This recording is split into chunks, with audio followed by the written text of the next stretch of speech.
Halo, gue Domex dari Nore and you're watching Two Rubbers.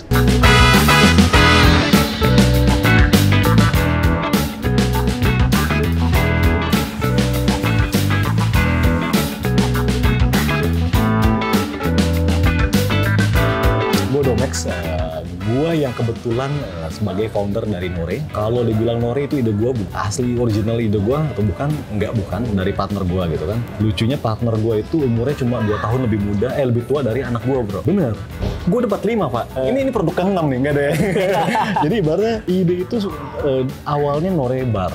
Okay. Konsepnya berarti kayak tempat teman-teman lain tuh yang sekitar Blok M segala macem, yang tempat hangout yang kasarnya nggak terlalu besar, nggak terlalu kecil, tapi serving alkohol. Oke, speakeasy. Yeah. Dan kalau di Korea itu kan terkenal dengan konsep namanya Chimek, chicken and Mac itu berarti bir gitu kan, chicken and beer gitu. Nah, tapi semakin kesini, semakin gue pelajarin marketnya, semakin gue juga kenal banyak hal di komunitas ini. Akhirnya gue bilang enggak deh, kayaknya non alkohol.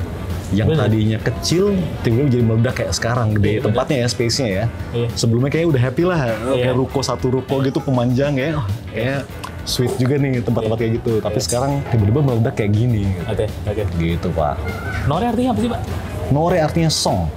Kenapa gua ambil Nore pun, Nore itu kan kasar gini, sama aja kayak expression. Nore lu bisa ada sad song, ada happy song, anger song, segala macamnya. Jadi ibaratnya Nore all flavors gitu kan, baik itu dari makanannya, musiknya, terus dari colornya, segala macam itu kita coba mix dari semua indera lah gitu, more or less. Lu memutuskan untuk berbisnis restoran. Ya. Berarti harusnya lu punya pengalaman banyak dong di restoran. Nah, kalau sebagai pelaku F&B enggak, dalam arti yang gua sering bukan banggakan, tapi itu part of journey hidup gua gitu ya. Lucunya gua pekerjaan yang official under payroll itu jadi chef. Oh ya? Betul. Funny story-nya kayak gini, ketika gue jadi student waktu itu kebetulan sekolah di luar, nggak punya duit, tapi suka makan enak, mau nggak mau apa, mau nggak mau akhirnya gue masak. Dikit-dikit nanya nyokap, mah ini cara bikinnya pakai apa sih? Atau ibaratnya zaman dulu kan belum terlalu banyak kayak YouTube gitu kan, masih baru banget, early 2000 lah, 2000 awal Pak, parah banget. Dari 2000 jadi belum ada tuh how to cook something gitu. Jadi buku, bener. Saat itu ngulik buku dan akhirnya belajar masak segala macam, akhirnya bisa masak kebetulan. Dulu masih kerjanya DJ nih, gue bilang DJ kerennya, tapi artinya dishes joki alias cuci piring. Steward ya, steward. Iya, gue bilang kita kerja cuci piring, terus ada salah satu chef yang dipecat di restoran yang gue kerja. Terus lu naik. Akhirnya gue challenge chefnya, gue bilang, kalau gue masak enak, lu hire gue ya.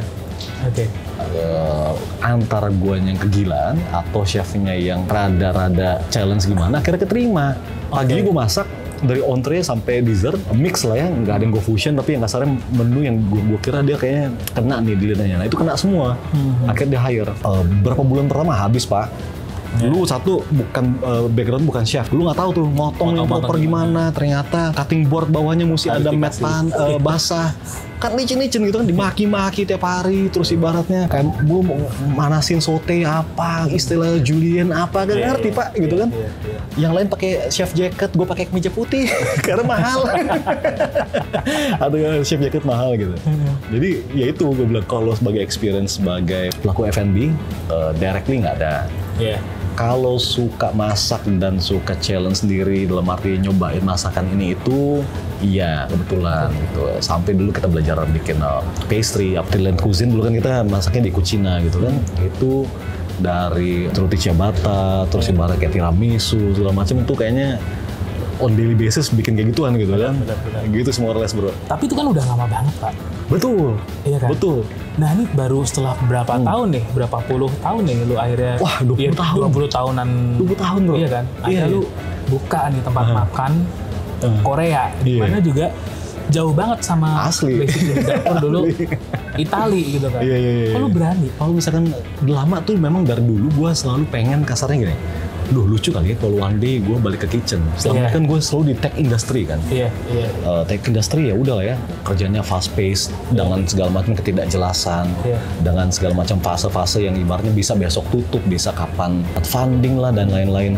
Tapi kalau misalkan kalau untuk bisnis saya F&B kan udah totally different bis gitu. Kasarnya materi yang lu mesti pelajarin atau ibaratnya operasionalnya dari sistem hiring, lu dari ngedevelop makanan segala macam itu kan gila gitu kan. Sendiri balik lagi, gua memang terakhir itu pernah kerja di salah satu tech company terbesar di Korea. Tapi dari sekian tahun bukan berarti gua ngerti bahasa Korea bro, lucunya. Dan kalau misalkan kita lihat Nore gitu kan kok K-pop banget gitu atau ibaratnya kok sangat Korea sekali gitu kan. Kalau tanya ngerti nggak sih artis Korea? Agak bro, nol.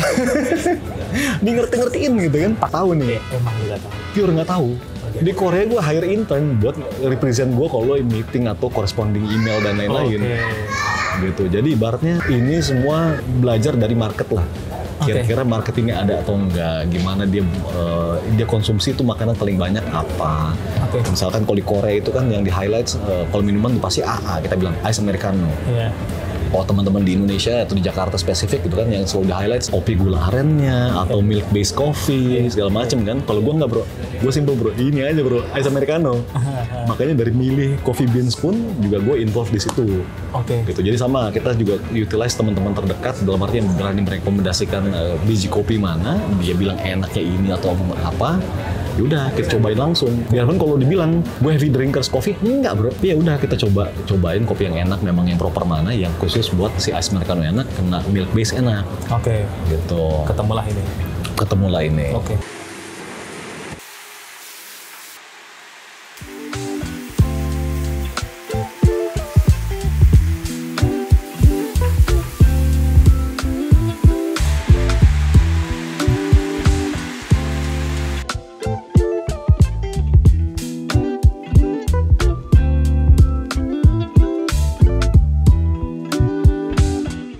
Kalau produk gue sebenarnya simple.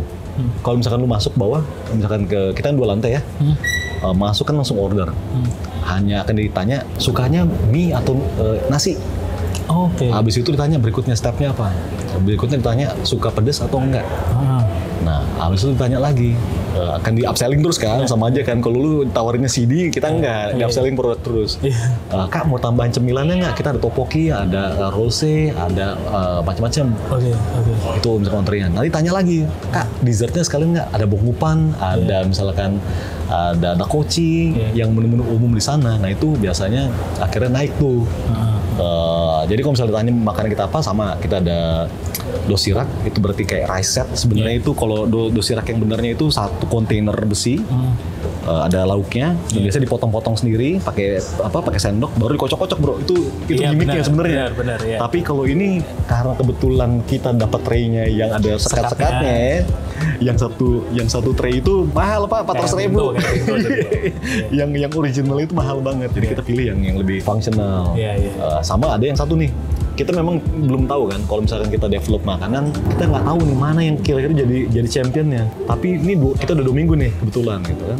Setelah 2 minggu, banyak orang akhirnya order si fried chicken. Ini gue pesen bukan karena gue mau highlight itu doang ya, maksudnya fried chicken itu kita terkenal karena bentuknya gede-gede sama rasanya memang enak banget. Orang Korea bilang tebak gitu kan, enak banget gitu, legit, leker gitu kan.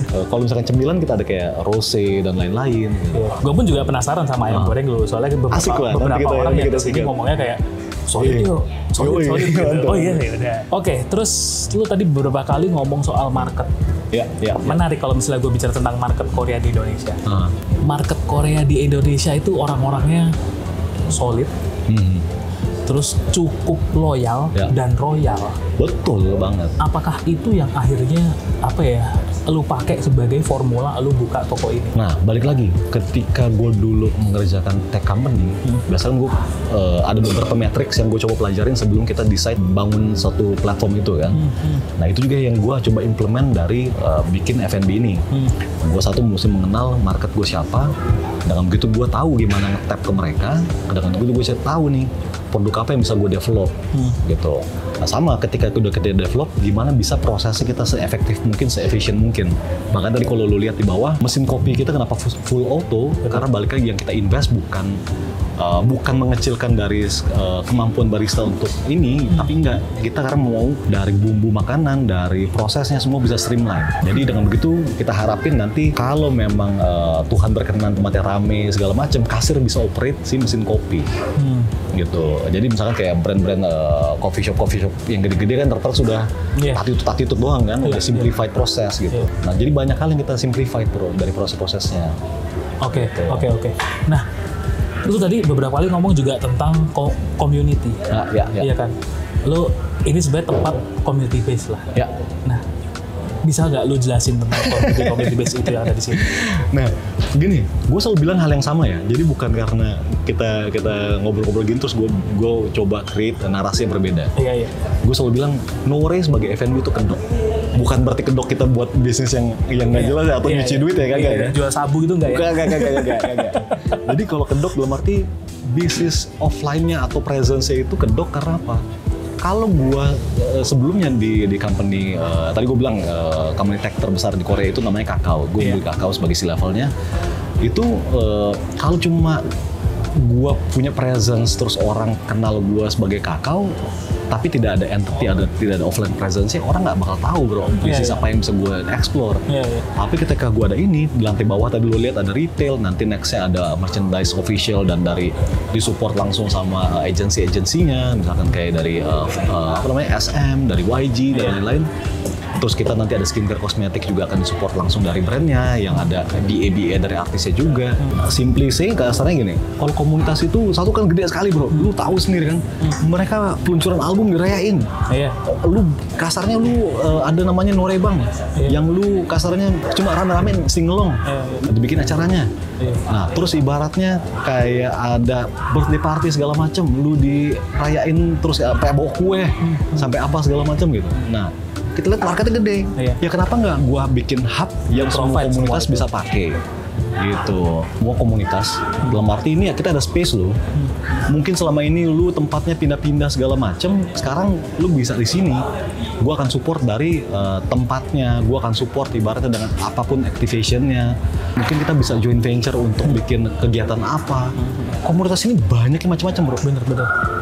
Dan kita kayak ibaratnya satu boy band itu kan, itu one of the noisiest di Twitter. Di Indonesia gitu, maksudnya Indonesia sebagai negara tuh kayaknya gede sekali. Audiensnya banyak. Audiens untuk satu grup doang ya bro. Itu yang ngeri banget gitu. Nah sama ketika ibaratnya komunitas itu gua mesti support, berarti apa nih facility apa yang gua mesti punya. Gitu. Kalau lihat misalkan kita ada fasilitas buat singelong, ada layar gede segala macam, terus kita tempatnya space-nya juga tidak rapat-rapat. Dengan begitu orang bisa berdiri, bisa mingle dan lain-lain. Gitu bro. Oke, pertanyaan terakhir. Ya. Ini lu baru 2 minggu berarti. Iya kan? Dari official buka itu baru 2 minggu. Gue lihat dari bisnis model lo, dari operasional lo, layout lo di dapur, sistem kasir segala macam. Seperti kesannya Nore ini sudah siap untuk diduplikasi. Kayak lu bisa buka ini di beberapa tempat gitu. Apakah tujuannya akan ke situ? Wah, lu ngeri banget bro. Karena kebetulan gini, semua sistem yang kita implement di sini itu sebenarnya sebagai test lab gua nih. Ngeri gak sih?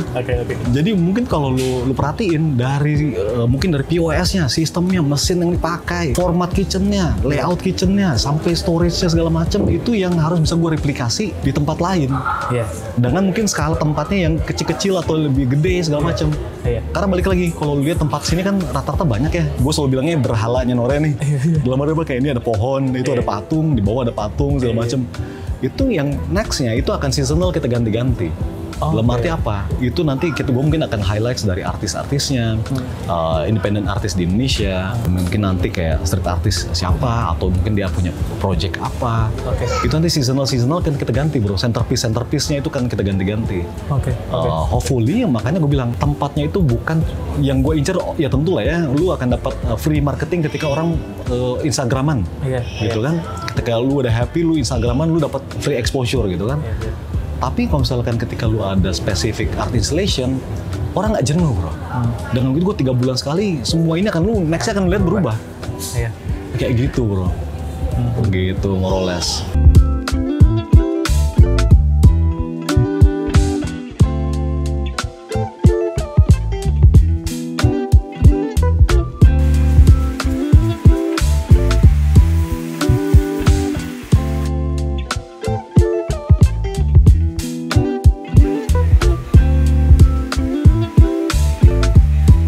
Thank you for watching. Jangan lupa di follow, di like, di subscribe channelnya Tourabers Karetnya 2. Deh.